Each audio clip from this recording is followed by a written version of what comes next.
प्रार्थना। हे दयालु पिता और प्रभु यीशु, मैं अपनी सीमाओं और कमजोरियों के साथ आपके सम्मुख आता हूँ। मैं स्वीकार करता हूँ कि मैं अपने बल और बुद्धि से सब कुछ नहीं कर सकता।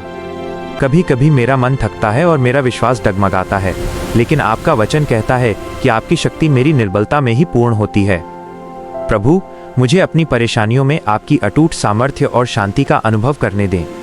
मुझे सिखाएं कि मैं अपनी असफलताओं और दुखों को बोझ न समझूं, बल्कि उन्हें आपकी महिमा का जरिया बनाऊं। आपका अनुग्रह मेरे लिए पर्याप्त है और वही मुझे हर मुश्किल में स्थिर रखेगा। आज मैं अपना सारा बोझ, अपनी चिंताएं और अपनी कमजोरियां आपके चरणों में छोड़ता हूं। मुझे अपने पवित्र आत्मा के नए बल से भर दें। आमीन। रुको, यीशु कहते हैं, मैं ही मार्ग हूँ, मैं ही सत्य हूँ और मैं ही जीवन हूँ। मेरे द्वारा हुए बिना कोई पिता के पास नहीं पहुंच सकता। जब रास्ता समझ में ना आए, जब सच धुंधला लगे, जब जिंदगी भारी लगने लगे, तो याद रखना, यीशु ही रास्ता है, यीशु ही सच्चाई है और यीशु ही जीवन है। अगर तुम यीशु पर विश्वास करते हो तो कमेंट में लिखो आमीन। एक युवा लड़का यीशु के पास आया और बोला, प्रभु, मुझे बहुत डर लगता है, कल क्या होगा? सब अनिश्चित है। यीशु ने उसके कंधे पर हाथ रखा और कहा, देखो, समुद्र की ऊंची लहरें भी मेरे नाम से शांत हो जाती हैं। तुम्हारा कल मेरे हाथ में है। जैसे मैंने तूफान से कहा शांत हो जा, वैसे ही तुम्हारे डर से भी कहता हूं शांत हो जा। बस मुझ पर भरोसा रखो। तूफान कितना भी बड़ा हो, यीशु का नाम लेते ही शांति आ जाती है। एक युवा लड़का यीशु के पास आया और बोला, प्रभु, मुझे बहुत डर लगता है, कल क्या होगा? सब अनिश्चित है। यीशु ने उसके कंधे पर हाथ रखा और कहा, देखो, समुद्र की ऊंची लहरें भी मेरे नाम से शांत हो जाती हैं। तुम्हारा कल मेरे हाथ में है। जैसे मैंने तूफान से कहा शांत हो जा, वैसे ही तुम्हारे डर से भी कहता हूं शांत हो जा। बस मुझ पर भरोसा रखो। तूफान कितना भी बड़ा हो, यीशु का नाम लेते ही शांति आ जाती है। रुको, यीशु कहते हैं, मैं ही मार्ग हूँ, मैं ही सत्य हूँ और मैं ही जीवन हूँ। मेरे द्वारा हुए बिना कोई पिता के पास नहीं पहुंच सकता। जब रास्ता समझ में ना आए, जब सच धुंधला लगे, जब जिंदगी भारी लगने लगे, तो याद रखना, यीशु ही रास्ता है, यीशु ही सच्चाई है और यीशु ही जीवन है। अगर तुम यीशु पर विश्वास करते हो तो कमेंट में लिखो आमीन। रुको, क्योंकि परमेश्वर ने जगत से ऐसा प्रेम रखा कि उसने अपना एकलौता पुत्र दे दिया, ताकि जो कोई उस पर विश्वास करे वो नाश न हो, परंतु अनंत जीवन पाए। सोचो, इतना बड़ा प्रेम जब दुनिया छोड़ देती है, परमेश्वर तब भी साथ खड़े रहते हैं। अगर तुम इस प्रेम पर विश्वास करते हो तो कमेंट में लिखो आमीन।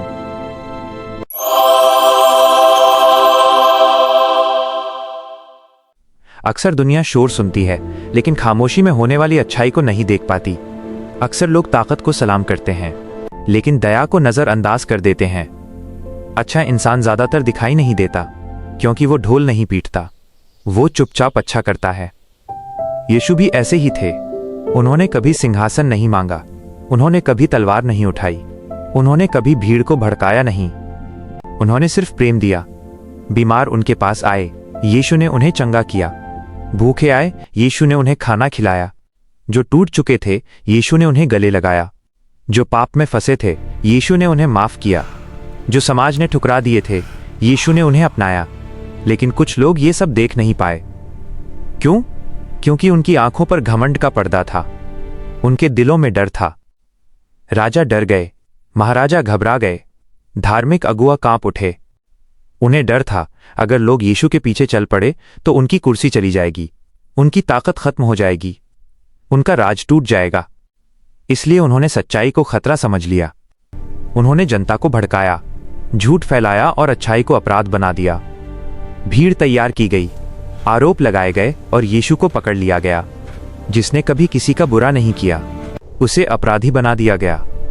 जिसने प्रेम सिखाया, उसे सूली दी गई। यीशु ने विरोध नहीं किया, चीखे नहीं, लड़े नहीं।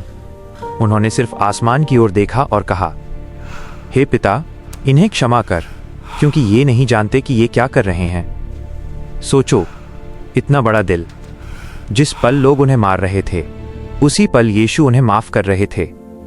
दुनिया समझती है यीशु हार गए, लेकिन सच ये है, यीशु जीत गए, क्योंकि प्रेम कभी हारता नहीं, सच कभी मरता नहीं और अच्छाई को हमेशा के लिए दबाया नहीं जा सकता। यीशु मरे नहीं, उन्होंने अपना जीवन दिया ताकि तुम्हें आशा मिले, ताकि तुम्हें माफी मिले, ताकि तुम्हें नया जीवन मिले। आज भी वही कहानी दोहराई जाती है। आज भी अच्छा इंसान चुप रहता है, आज भी सच्चाई को दबाया जाता है, आज भी ताकतवर लोग डरते हैं। लेकिन याद रखना, जो सच में अच्छा होता है उसे दुनिया देर से पहचानती है, और जो परमेश्वर के साथ चलता है उसे भले लोग न समझें पर स्वर्ग जरूर पहचानता है। अगर आज तुम भी चुपचाप अच्छा कर रहे हो, अगर लोग तुम्हें नहीं समझ रहे, अगर तुम्हारी सच्चाई का मजाक उड़ाया जा रहा है, तो हिम्मत मत हारना। यीशु तुम्हें देख रहे हैं और सही समय पर सच सामने आएगा। अगर इस बात पर विश्वास करते हो तो दिल से कमेंट में लिखो, आमीन। अंधेरी रात गुजर चुकी थी और रविवार की पहली सुबह धीरे धीरे उतर रही थी। यरूशलेम अभी सो रहा था, लेकिन इतिहास जाग चुका था। मरियम मगदलिनी और दूसरी स्त्रियां सुगंधित तेल लेकर कब्र की ओर चलीं। उनके मन में एक ही सवाल था, इतना बड़ा पत्थर कौन हटाएगा? लेकिन जब वे पहुंची तो पत्थर पहले ही हट चुका था। कब्र खाली थी। डर से कांपती हुई वे अंदर गईं और तभी चमकदार वस्त्रों में स्वर्गदूत बोले, तुम मृतकों में से जीवित को क्यों ढूंढती हो? वो यहां नहीं है, वो जी उठा है। मैरी। उनके पैरों तले जमीन खिसक गई। मरियम रोती हुई कब्र के पास रह गई। उसे किसी ने नाम लेकर पुकारा, मरियम। वो पलटी और चीख उठी, रब्बूनी। यीशु जीवित थे। उसी दिन इम्माउस के रास्ते पर दो शिष्य निराश चल रहे थे। यीशु उनके साथ चले, वचन समझाया, और जब रोटी तोड़ी तो उनकी आंखें खुल गईं। शाम को बंद कमरे में शिष्य बैठे थे, डर से दरवाजे बंद थे। अचानक यीशु उनके बीच खड़े थे। शांति तुम पर हो। उन्होंने हाथ पैर दिखाए, मछली खाई, ताकि वे जान लें वो आत्मा नहीं, जीवित प्रभु हैं।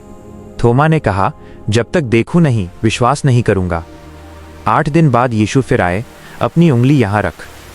थोमा गिर पड़ा, मेरा प्रभु और मेरा परमेश्वर।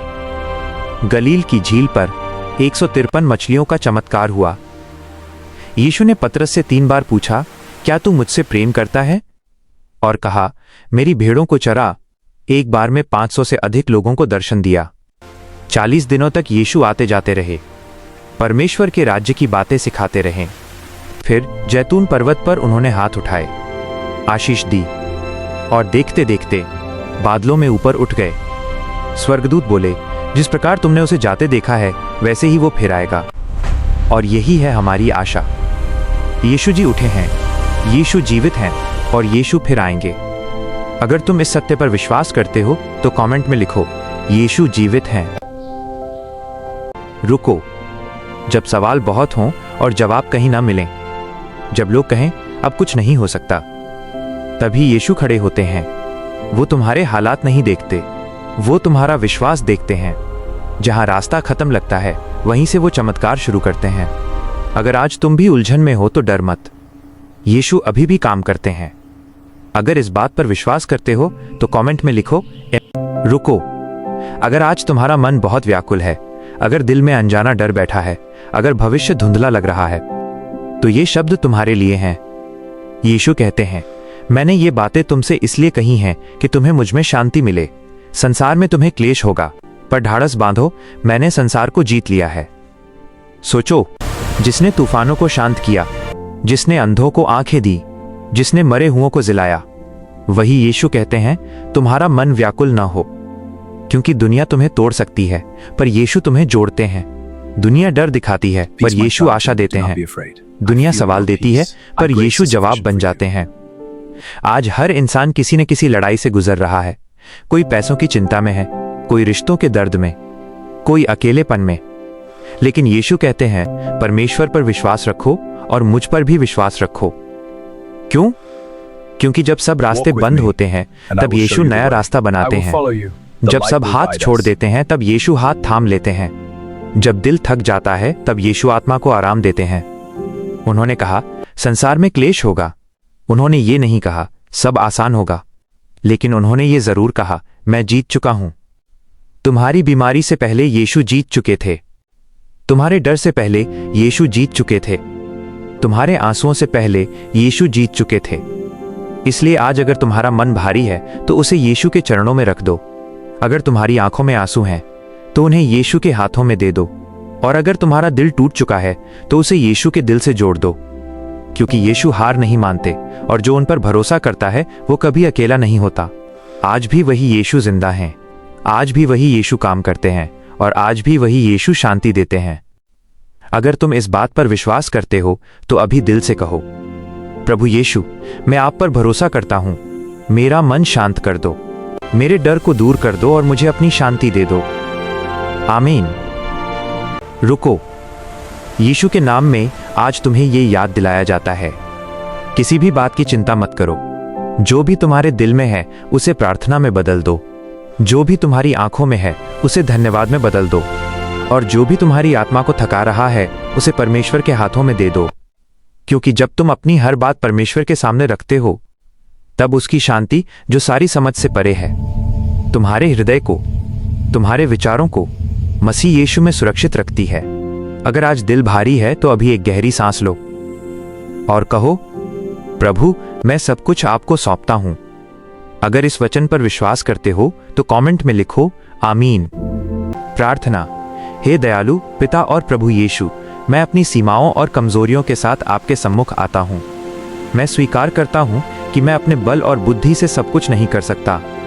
कभी कभी मेरा मन थकता है और मेरा विश्वास डगमगाता है, लेकिन आपका वचन कहता है कि आपकी शक्ति मेरी निर्बलता में ही पूर्ण होती है। प्रभु, मुझे अपनी परेशानियों में आपकी अटूट सामर्थ्य और शांति का अनुभव करने दें। मुझे सिखाएं कि मैं अपनी असफलताओं और दुखों को बोझ न समझूं, बल्कि उन्हें आपकी महिमा का जरिया बनाऊं।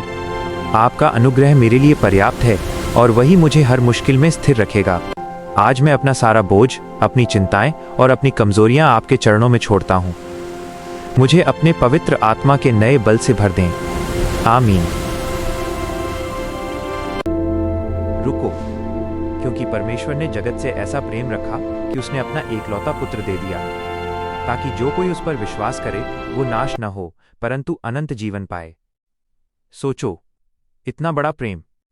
जब दुनिया छोड़ देती है, परमेश्वर तब भी साथ खड़े रहते हैं। अगर तुम इस प्रेम पर विश्वास करते हो तो कमेंट में लिखो, आमीन। रुको, अगर आज दिल बहुत थक गया है, अगर जिम्मेदारियों का बोझ भारी लग रहा है, तो यीशु तुम्हें बुला रहे हैं, मेरे पास आओ, तुम सब जो थके हुए हो, मैं तुम्हें विश्राम दूंगा। दुनिया ताकत मांगती है, लेकिन यीशु आराम देते हैं, क्योंकि उनका जुआ हल्का है और उनका बोझ प्रेम से भरा है। अगर आज सुकून चाहिए तो कमेंट में लिखो, यीशु मुझे विश्राम दो।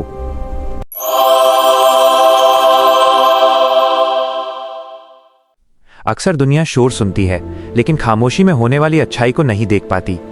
अक्सर लोग ताकत को सलाम करते हैं, लेकिन दया को नजरअंदाज कर देते हैं। अच्छा इंसान ज्यादातर दिखाई नहीं देता, क्योंकि वो ढोल नहीं पीटता, वो चुपचाप अच्छा करता है। यीशु भी ऐसे ही थे।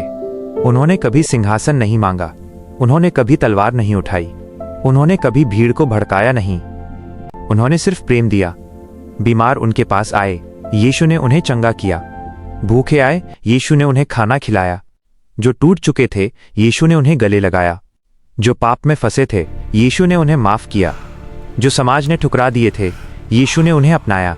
लेकिन कुछ लोग ये सब देख नहीं पाए। क्यों? क्योंकि उनकी आंखों पर घमंड का पर्दा था, उनके दिलों में डर था। राजा डर गए, महाराजा घबरा गए, धार्मिक अगुआ कांप उठे।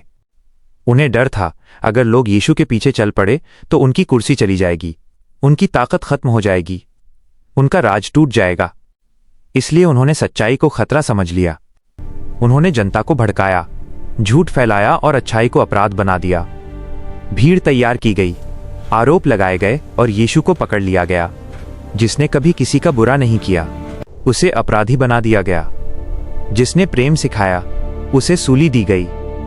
यीशु ने विरोध नहीं किया, चीखे नहीं, लड़े नहीं। उन्होंने सिर्फ आसमान की ओर देखा और कहा, हे पिता, इन्हें क्षमा कर, क्योंकि ये नहीं जानते कि ये क्या कर रहे हैं। सोचो, इतना बड़ा दिल। जिस पल लोग उन्हें मार रहे थे, उसी पल यीशु उन्हें माफ कर रहे थे। दुनिया समझती है यीशु हार गए, लेकिन सच ये है, यीशु जीत गए, क्योंकि प्रेम कभी हारता नहीं, सच कभी मरता नहीं और अच्छाई को हमेशा के लिए दबाया नहीं जा सकता।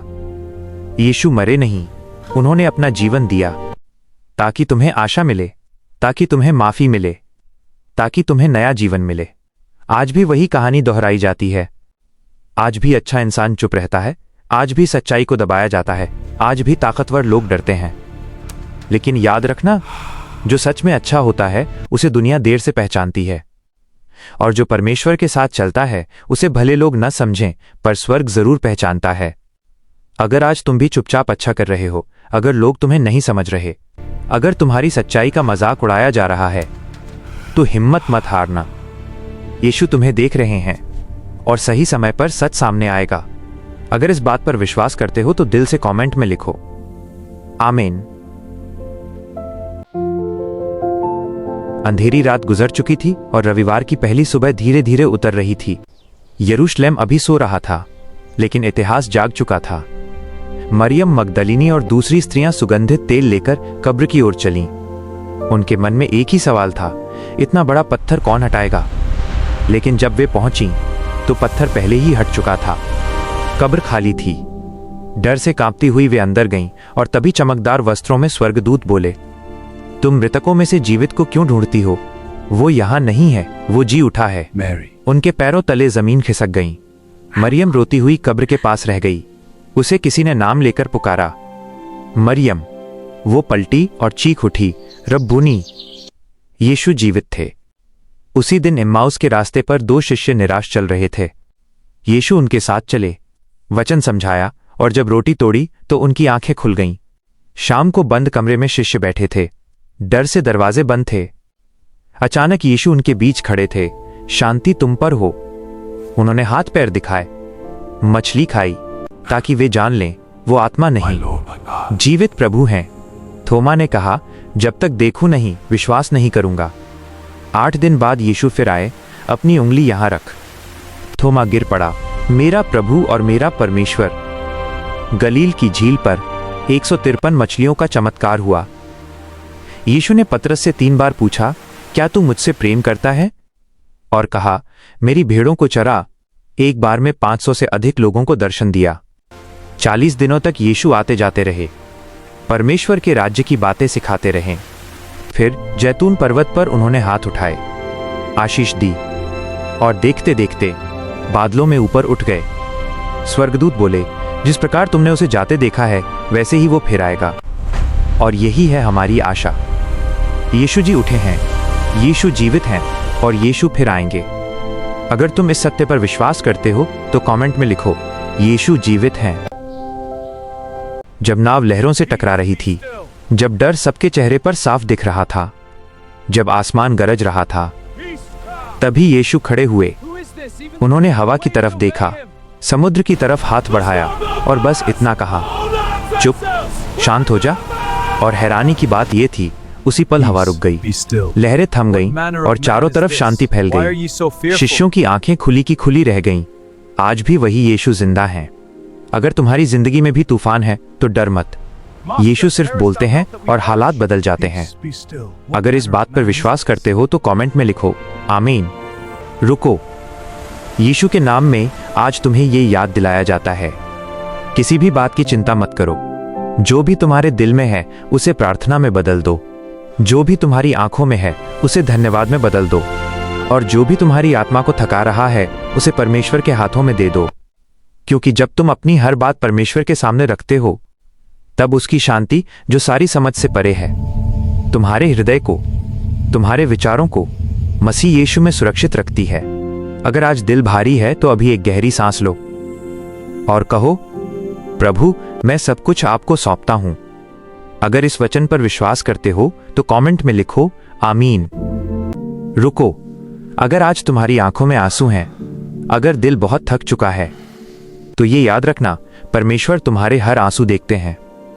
यीशु कहते हैं, मैं तुम्हें कभी अकेला नहीं छोड़ूंगा। जब तुम रोते हो वो तुम्हारे पास खड़े होते हैं, जब तुम टूटते हो वो तुम्हें संभालते हैं। अगर आज कोई तुम्हें नहीं समझ रहा तो डर मत, यीशु तुम्हें समझते हैं। अगर इस बात पर विश्वास करते हो तो कमेंट में लिखो, आमीन। आज कुछ अलग होने वाला है। कल्पना करो, आसमान अचानक चमकने लगे, बादल हट जाएं और एक आवाज गूंजे, मत डर। हाँ, स्वर्ग से आवाज आई, मैं तेरा परमेश्वर हूं, तू अकेला नहीं है। जब तू रोया था, मैंने देखा। जब तू टूटा था, मैं तेरे पास था। तू सोचता रहा कोई नहीं है, लेकिन मैं तेरे साथ था। मत घबरा, मैं तुझे गिरने नहीं दूंगा। जब तू अंधेरे में था, मैं तेरे आगे ज्योति था। जब तू हार मानने वाला था, मैंने तुझे थामा। तूने नहीं देखा, लेकिन मैं काम कर रहा था। स्वर्ग से आवाज फिर गूंजी, मैंने तेरा कल संभाल लिया है, बस तू आज विश्वास रख। तू डरता क्यों है? क्या मैंने समुद्र को शांत नहीं किया? क्या मैंने मृतकों को जीवित नहीं किया? क्या मैंने क्रूस पर मृत्यु को नहीं जीता? फिर तेरा डर बड़ा कैसे हो सकता है? आज स्वर्ग कह रहा है, तू मेरा है और मैं तेरा हूं। डर मत, क्योंकि मैं तेरे संग हूं। अगर तू इस आवाज को सुन रहा है तो यह संयोग नहीं है, यह संदेश तेरे लिए है। अगर विश्वास करता है तो अभी कह, आमीन। हे सर्वशक्तिमान परमेश्वर, मैं आज तेरे चरणों में आता हूं और अपनी मेहनत और सपनों को तेरे हाथों में सौंपता हूं। प्रभु, जब भी मेरा मन कमजोर पड़े या मुझे अपनी मेहनत बेकार लगे, तो मुझे वो धैर्य देना जो तूने बांस के बीज को दिया था। मुझे विश्वास है कि तू मेरी जड़ों को मजबूत कर रहा है। मुझे थकने न देना, मुझे हार मानने न देना। मेरी मेहनत पर अपनी आशीष बनाए रखना, ताकि जब सही समय आए तो मैं तेरी महिमा के लिए ऊंचाइयों को छू सकूं। मेरे कल को संभालने के लिए धन्यवाद। आमीन। नदी के पानी लेखे, पझरा के पानी लेखे, यीशु कर प्यार बहाते। चला रे भैया बहन शोभे, यीशु केर प्यार झोके जाब। चला रे आया बा शोभे, मसीह केर प्यार झोके जा।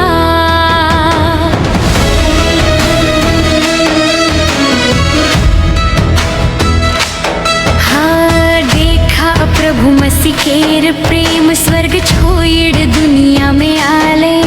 अब्बा परमेश्वर केर बेटा, मनवा बन धरती में आले। देखा प्रभु मसीह केर प्रेम, स्वर्ग छोड़ दुनिया में आले। अब्बा परमेश्वर केर डेरा जायक लगे। लहरों के ऊपर विश्वास एक बहुत बड़ा चित्रकार था।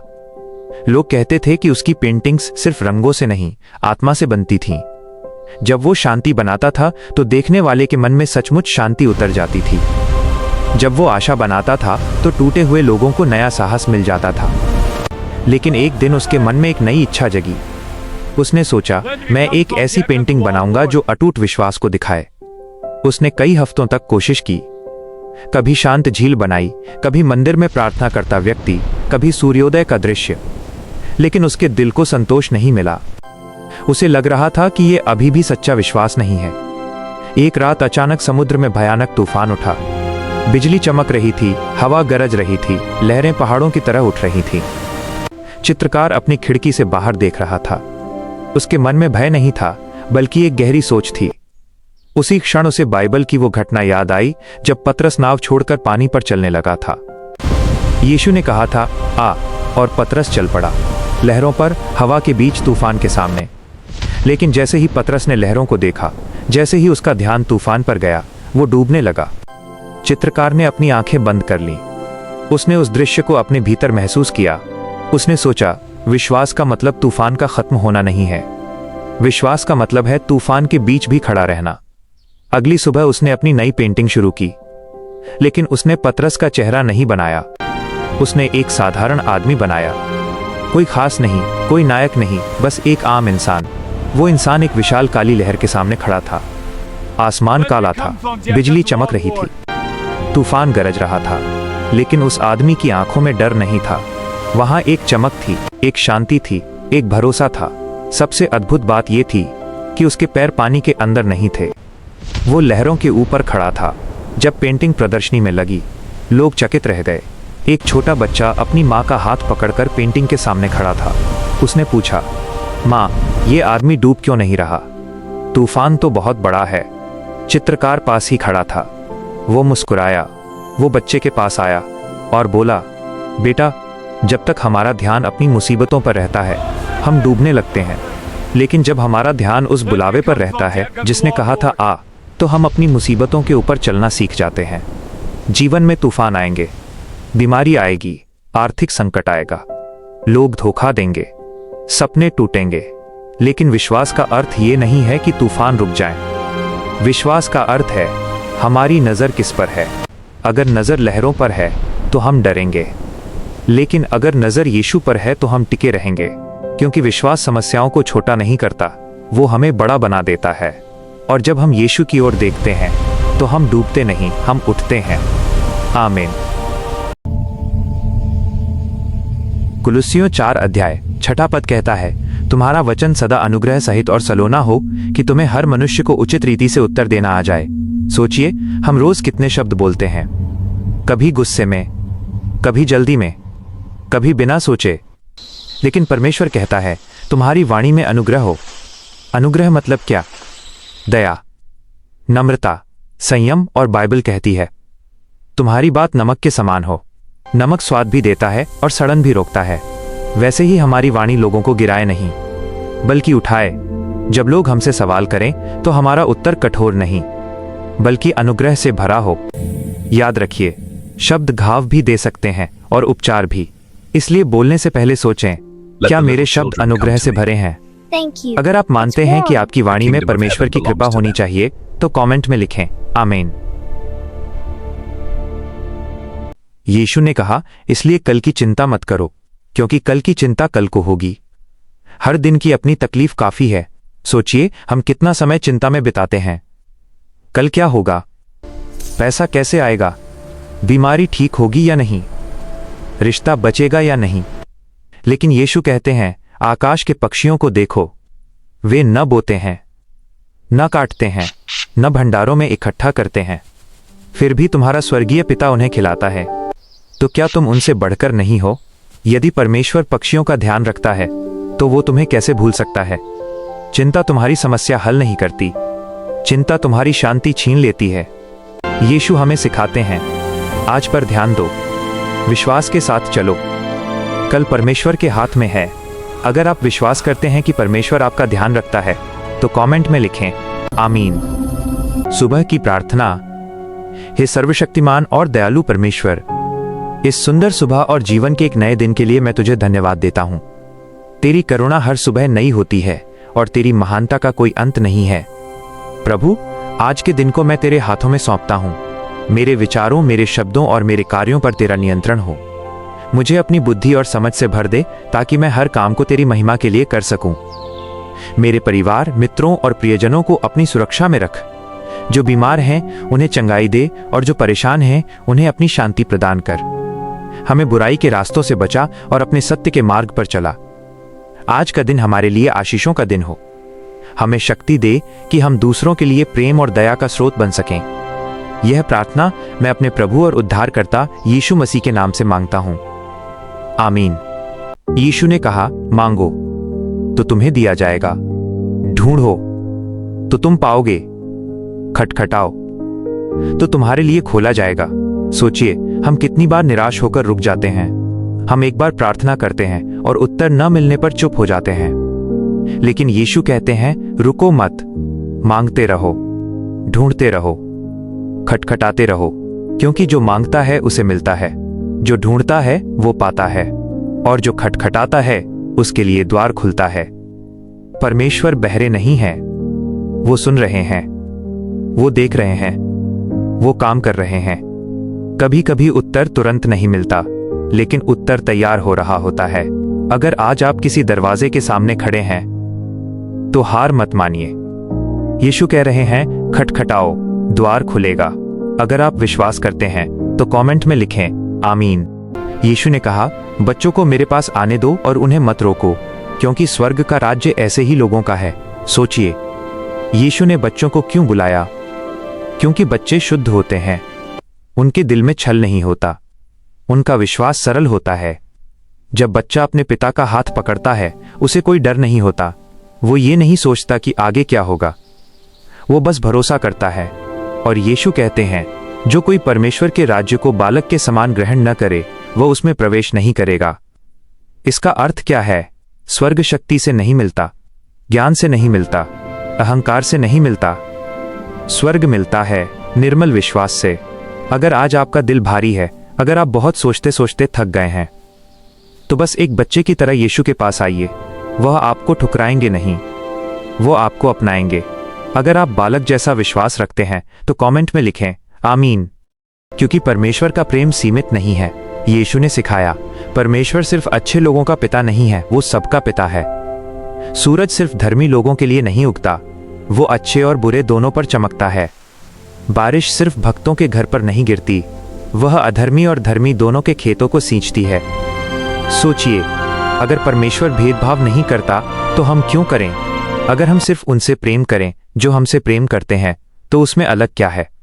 दुनिया भी ऐसा ही करती है, लेकिन यीशु हमें बुलाते हैं ऊपर उठने के लिए, ऐसा प्रेम करने के लिए जो शर्तों पर आधारित न हो, ऐसा प्रेम जो बदले की उम्मीद न रखे। क्योंकि सच्चा प्रेम सिर्फ भावना नहीं है, वो परमेश्वर का स्वभाव है। और जब हम बिना भेदभाव के प्रेम करते हैं, तब हम सच में अपने स्वर्गीय पिता के समान बनते हैं। आमीन। हे प्रभु यीशु, दयालु राजा, स्वर्ग का सिंहासन छोड़कर आप धरती पर आए। कुंवारी मरियम के आंगन में उद्धार का प्रकाश जन्मा। गौशाला की सादगी में प्रेम का दीप जला। स्वर्गदूतों ने गाया, चरवाहों ने नमन किया और संसार को आशा मिली। बाल्यकाल से ही आपके शब्दों में ज्ञान था। मंदिर में बैठे विद्वान भी आपकी बुद्धि से चकित थे। फिर सेवा का समय आया। बीमारों को चंगा किया, अंधों को दृष्टि दी, लंगड़ों को चलाया, कोढ़ियों को छुआ और पापियों को क्षमा दी। आपने सिखाया, धन्य है वे जो नम्र हैं, धन्य है वे जो दया करते हैं। अपने शत्रुओं से प्रेम करो। तूफान गरजा, लहरें उठीं, पर आपने कहा, शांत हो जा, और समुद्र थम गया। आपने कहा, मैं ही मार्ग हूं, मैं ही सत्य हूं, मैं ही जीवन हूं। फिर वो रात आई जब गतसमनी के बगीचे में आपने प्रार्थना की। आंखों में आंसू थे, पर अधरों पर समर्पण। हे पिता, तेरी ही इच्छा पूरी हो। फिर गिरफ्तारी, अपमान, कोड़े, कांटों का मुकुट। आपने अपना ही क्रूस उठाया, गलगत्ता की ओर चले। कीलों की चोट सहकर भी आपने कहा, हे पिता, इन्हें क्षमा कर। दोपहर को अंधकार छा गया और आपने अंतिम शब्द कहे, हे पिता, मैं अपनी आत्मा तेरे हाथों में सौंपता हूं। और आपने प्राण त्याग दिए। कब्र में रखे गए, पत्थर लुढ़का दिया गया, पर कहानी यहीं समाप्त नहीं हुई। तीसरे दिन सुबह कब्र खाली थी। स्वर्गदूत ने कहा, वो यहाँ नहीं है, वो जी उठा है। मृत्यु हार गई, अंधकार हार गया, प्रेम जीत गया। आज भी वही यीशु जीवित हैं, आज भी वही प्रेम देते हैं, आज भी वही क्षमा करते हैं। हे प्रभु यीशु, हमारे जीवन में भी अपनी शांति भर दो, अपनी कृपा भर दो, अपना प्रेम भर दो। आमीन।